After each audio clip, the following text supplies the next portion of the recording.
welcome back. Today I am joined by Zion and we're doing something a little different. So as you've noticed, if you guys watch the channel, I'm sure all of the 8 of you that do, we appreciate you all the same. Even though I feel like most of it's just Bill watching on repeat, but we appreciate your efforts, Bill. We're going to kind of give you guys like a content calendar going forward. As you know, Bill's campaign, that long son of a bitch that it was, finally ended.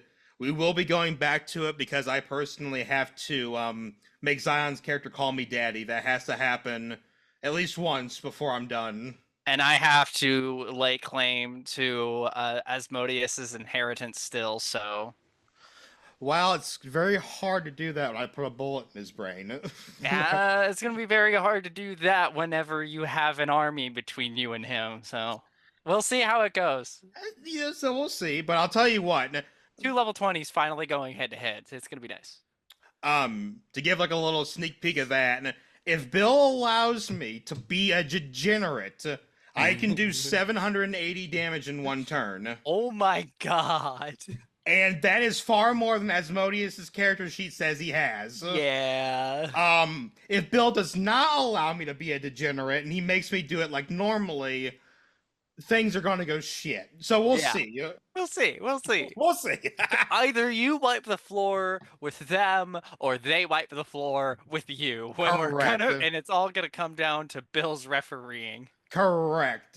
Because Asmodeus has a fucking little stall gate that lets him not take damage for 3 turns. Wow. And the other spell that he has lets him summon like fucking CR 19 demons to fight me. So yeah, that ain't gonna go very well. So basically, it either needs to be a 1-turn 700 damage kill or death, or yes. So we'll see. Either way, it'll be a good end for Mirg's storyline. It'll be fun when we get there. But now that has come to an end, we have different things going on. I'm sure you guys have probably noticed there have been no videos on Friday for a while. We've taken a break after Bill's campaign ended because we started running a new campaign for Bill. So Bill is running a mixture of the Mines of Phandelver, which I think I read a long time ago. You probably did too, but I forgot most of it. Yeah. I don't remember the fucking thing being mostly based on like enemy XP. So it feels like I should be level 4 already, but I'm not. Yeah. That's a little something. And eventually it'll transition into SpellJammer, which I don't know how Bill's pulling that out of his ass since they're in there 2 very fucking different things, but yeah. We'll see. We'll see. If anyone can make weird shit happen in their campaigns, it's Bill. And he can. He's good at doing that weird shit. On Thursdays now, I think starting what? Probably by the time this video comes out, there may have been the first Cyberpunk Red may have already released. I'm not too sure on the timeline, but either it's going to be the same week that this video releases, there's Cyberpunk, or it's going to be the following week. Either or. Cyberpunk Red being run by Will. None of us have ever played a Cyberpunk ttrpg. Have you played the game, Zion? You need to. I have not. It's good. I've heard good things, especially as it's been updated and fixed over time. I will say that when it first came out, it was rough. It was pretty bad. Yeah. In terms of like overall game releases, it may have been like one of the worst ones I've seen in a long time. I mean, like, especially not to spoil anything, but there's a car chase scene probably about an hour into the game. Literally unplayable in certain places. The fucking cars would either phase through the damn world, they'd go into buildings, your car would just magically fly into fucking outer space. I think at one point, I somehow got stuck into an enemy's car and was shooting at my own car. Didn't realize that until I failed. It's like, you got blown up. I'm just sitting there like, which fucking car am I? Terrible. But since suddenly you're playing in the second person. Yeah, just fucking, oh my god. And then of course my favorite glitch of all was you'll just be randomly walking down the street and then a cascade of vehicles, cops, and fucking everything else will just spawn and crush you to death. That's always my favorite. Wait, it sounds like GTA, but less intentional. Yes, actually, yes. Ever since it did get its updates, though, they've been really good about streamlining it, making it better. The DLC Shame that it released the same time as Shadow of the Erd Tree did, or like around the same time. Oh. It kind of got a little overshadowed. Won't lie, it was phenomenal, but it didn't match up to fucking Elden Ring. So what can Yeah. you do? But yeah, I mean the game itself was solid overall. The tabletop, I don't know if it's the oldest one, but definitely is fucking close enough. Holy shit! How do you feel about it so far? I'm mixed on it, and I don't know why yet. I don't know if it's because I don't know the system, if it's because we don't know the system, so we're not playing it optimally. I don't know if it's due to how Will is running it, or if it's how everybody the players are all playing through it. I really can't say what it is. I think it has a lot of potential, but right now I don't think I'm enjoying it as much as I could. It's Which very. Go ahead. last episode was supposed to be a role play heavy episode, and to its credit it was, but I felt like I didn't get to do much role play personally. Most of it was I was haphazardly involved through phone calls and the attempt to get me to pick up some drugs, which I was like, I'd like to be involved, but I don't think I'd be like to be involved in that. So, That look episode forward is to that, that viewers. episode's coming out. Yes, that was to give you a teaser of it. At some point, we called Zion's character, and we'll just say it ended with sex pics and thoughts of drugs. So look forward to that. And it went Yeah, downhill so fucking quickly. It was don't just expect it to stay on YouTube for very long. If oh they might man. just kick it out, get rid of it entirely. But it is definitely different, though. Especially, there's a lot more skills, it feels like, in Red than there is in, like, even Yeah. 3.5 or 5 point whatever. Oh, it also didn't help that my character sheet for some reason got deleted and I had to Ah. completely rebuild it during that session, which at least I had something to do during that session. So that kind of brings it up a little bit of how much enjoyment do you get when there are like nice systems in place that kind of like take away some of the monotony away from it, and having to rebuild the character because we're using a what do you call it? Experimental, Beta, I guess, beta yeah, version of of the of essentially Cyberpunk's D&D Beyond. and I have bitched and moaned constantly when the videos run out. I'm sure you're gonna see a familiar theme. Ammo. That's all I'm gonna Yeah. say. Ammo. Fuck you. How do I not Yeah, know how much I ammo know. I have? Actually, I have the character sheet downloaded. Does it have a place specifically for ammo? Probably not. I'm gonna look and see if it has and says whether or not I have ammo. So I hate the fact that it like Yeah. that's so obnoxious. Because I think probably when you got the individual sheets, because of how everything's stacked, it was definitely held horizontal when we're so used to like the vertical, like up and down. Um, Yeah, so it does have a place for ammo. yes. It does say how much ammo I have. Yes, because you're writing it down. But on the external beta shit that we're using, and it They is have beta nothing for to sure, present that number. they do not. It lets you buy ammo, though. So I bought ammo before I wasted all my money. You'll see it in a later episode. I got a little greedy with my roulette playing. But yeah, so it's just small shit Mm. like that. And I think it's all right. And I kind of expect it to be a little different. I've always heard that Red is a clunky fucker, like a thick fucker. I It's knew pro- nothing about it.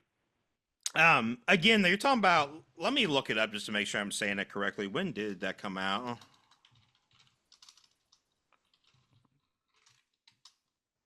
I appreciate having this character sheet though, even though it's all sideways.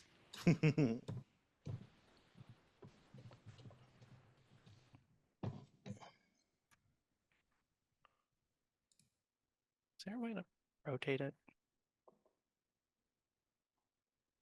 Oh wait, shit. Am I thinking about something else? No, yeah, Cyberpunk came out in 1988. Wow. Old as shit. Now, I will say this though. The version that we're playing, I'm pretty sure is newer. Like so Yeah, it looks newer. I would not expect this to be an The older old version. version. Yeah. So when I say Cyberpunk is old, I do mean it's old. It came out in '88, written by a fucking genius for 100%. The version we're playing is Red. I think Red released 6 years ago. Maybe it released back in 18. That I'm not sure about. I could probably look it up, but it's not that important. We're Hmm. playing a newer version of it. I'm pretty sure some of the systems have been updated from what it was back then, but all of like the regular, like the core rule set hasn't changed very much from what I understand. Okay. So we're playing basically the same stuff that came back out in 88. Like holy Yeah. shit. We'll see. I think it's supposed to. Once we get up and rolling, once we start doing like more missions, I think it'll get better. We're also playing with what should be like considered level one characters. You can't Yeah, really that's true. do That's all that true. much. I don't know. As far as like the systems go, I do like the augments, the That's cool. That's cool. yeah, I like how what would be equivalent in Dungeons and Dragons as your class features are far fewer, and you get more feats essentially. you do a lot That's more. essentially what the cyberware is, are feats, but with an extra downside, which I really like. There's a lot more customization in that, and then I think in the overall, because I looked at a couple of the like character classes itself, like the Rocker Boy and that they seem very specific, especially like what Yeah. Bill's playing is a fucking medic. What you're playing is Nomad. Nomad, which is basically I almost kind of say it's kind of like a druid, kind of. Eh, Like when you no, get into it, really, when I sit down and look at it, I think to myself, most of my abilities are passive. I don't actually get much benefit from my active abilities. If I you need really to be take in a a car though. No, not even being in a car. Let me pull up the I thought because if I you're in a forget. car, don't you get like a bunch of abilities like as you're in the vehicle? Because that's what nomads are supposed to be doing. You're supposed to be driving around vehicles. Oh yeah, 100% we're supposed to be in vehicles, but when I looked at it, let me see here. Where is roles? There they are. So this is solo, netrunner, tech, med tech, media, lawman, fixer, nomad. So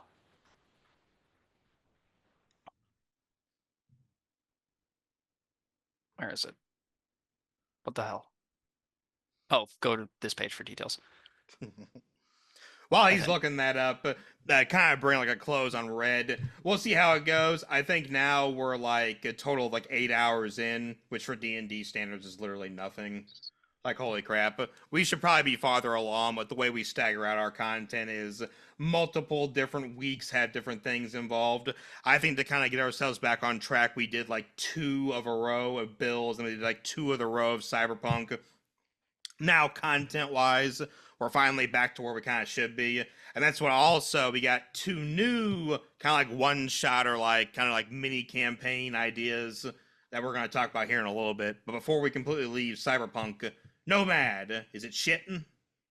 It seems like it kind of might be. The Yeah. Nomad vehicle familiarity is just you add your Nomad rank to any checks made with land, air, or sea vehicle driving, piloting, or tech related. There's nothing for combat, huh? No, the other thing that they get is their family motor pool, where they can either add a stock vehicle with medium specs of their motor rank or lower to the pool of vehicles they have permission to use from the family motor pool, or upgrade one of the Nomad's already permitted family vehicles with a single upgrade to their motor rank or low of their motor rank or lower. Um, That's weird. oh, and then they have Nomad vehicle upgrades where they can select, yeah, all the different.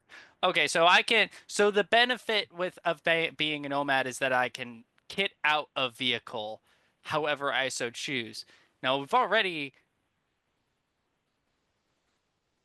got a vehicle, so that's going to be nice to have. But it looks like, yeah, that's where it ends. It's essentially I get boost to my checks when messing with vehicles. I get a pool of vehicles to choose from to pull out, but I can only have one at a time right now from the family pool.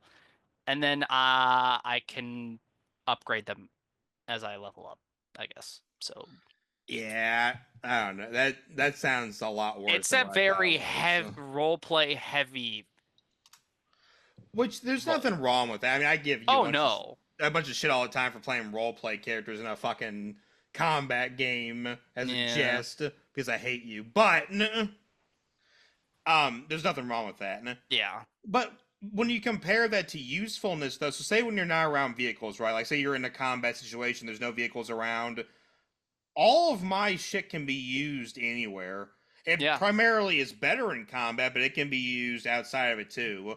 So like Mm-hmm. the plus ones I get, the danger sense, the upgrade to perception, and like what do you call it, personality or whatever. Yeah. It's kind of weird. It seems like they didn't balance it a whole lot, and I don't know. No. Maybe the police one is another like heavy combat focused one, but like Rocker Theoretically. Boy, Medic doesn't really do a whole lot combat wise. That's kind of weird. It's kind of sounds like despite being a world where combat would be common, a lot of the classes aren't or roles rather aren't built for Combat, yeah. combat. They're built for other situations which will play out. They honestly feel a lot more every role, now that I think about it, feels a lot more particular, which is interesting. Maybe because maybe that's what the different feeling is. And again, we'll know when we get more into it. Hell, I mean, we're kind of talking out our asses. We played like I said 8 hours of it, and True. I've read enough of the rules just to know what the fuck's going on. But that's about it. And I haven't spent dozens or hundreds of hours reading it like I have Yeah. 5e to be able to run shit. But overall, I think it's all right. I think it'll Yeah, get better. I think well once I learn and understand it'll do better. I think the only thing that I really wish I had done is reorganize my stats so that I had more empathy so that I could get more Yeah. cyberware. I think the cyberware would be the other thing that would make it more fun for me, and I just shot myself in the foot with that. But eh, if it doesn't work, I'm sure Will let me resort my Fair. stats. Because that's probably the one thing I have up on you is I have played Cyberpunk 2077. So like the Yes. idea and the concept of what the game is supposed to be, I've already seen that. I've already played a Yeah. very good version of that. So I understand how good it can be. It just needs to get there. Yep. All right, so now moving on, we will go ahead and let you take over and talk about Fool's Gold, which, before you say anything, I am looking at the cover right now, right? What the fuck am I looking at, dude? You're looking at a D&D campaign turned YouTube series turned D&D expansion essentially. Now, not to shit on them, but I do want you to tell everyone because we talked about this like way back when we were shooting videos at the studio back then when we were playing Bill's first campaign. How long has Hmm. it taken you to get this shit? Um, I got it just a couple days ago, so I it's a little less than this, but tomorrow would be the exact 3-year mark. That's So fucked up. tomorrow, as of recording, which would be November 18th, November 18th of 2021 is when I supported this Kickstarter. They have they've run through a lot of issues, right? They didn't ex they under predicted how difficult this would be and how much this would take. So it did, especially with some of the stuff that they wanted to do. Like, you guys haven't seen it yet, and it's a surprise. I am hiding this until we go play through it, but there is something that I've got as a surprise, and it's massive. You saw the box, you I saw the did. picture, and it's huge. You're gonna flip out when you see it. But that's part of the reason it took as long as it did, is the thing that I've got is one of the things that made it take as long as it did. So okay. So I mean, Yep. overall, first impressions, looks like someone vomited colors on a fucking piece of paper, and this is what I'm looking at. And I Yeah. see the first thing I saw when I looked at this was literally a monkey that has gold hair like a fucking character from Dragon Ball, but he has a fucking green, scaly, dragon-like hand. Yeah. So What the fuck? yeah, that's a fun little I'm thing Easter that egg, I'm sure. will. Yeah. Oh yeah, if we could get into that if we play a full campaign of this. Uh, I I won't bring it up in the like one the shots chat. though. I do know the YouTube channels we've talked about a little bit that did make Yes. this. I did not watch any of this specifically though, so we'll see how it I've goes. watched the full series up to its current episode, and I have adored it. So yeah, I know ev the general idea of how this thing is supposed to run. Now, I will say, one thing you will love about this, and I was reading through the book and how this was play and how this game was intended to be run. Okay. Something that the book said is that the monsters in this game are really, really powerful. They're homebrewed monsters, all of them.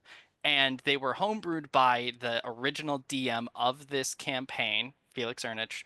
Okay. And he intentionally makes them really broken because it's fun to him. However, because of that, he needs his players to be really broken to combat that. So you are going to Ah. love the power trip that this game provides. This game does a lot of power tripping and just exponential power growth.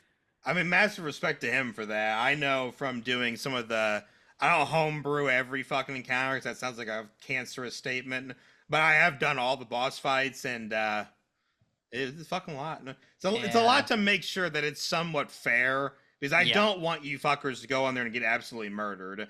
I think, and that video is coming out. I'm pretty sure close to December, but with you guys getting the help there from your two best buddies, I feel Hmm. like if you didn't have that, I think you all would have died there Probably, because yeah. we were short, we were down a man because someone couldn't make it that session, Hmm. and it just wouldn't have been fun to have you all fucking die. So No, no, it wouldn't have been. Although we could have come back as mind flayers.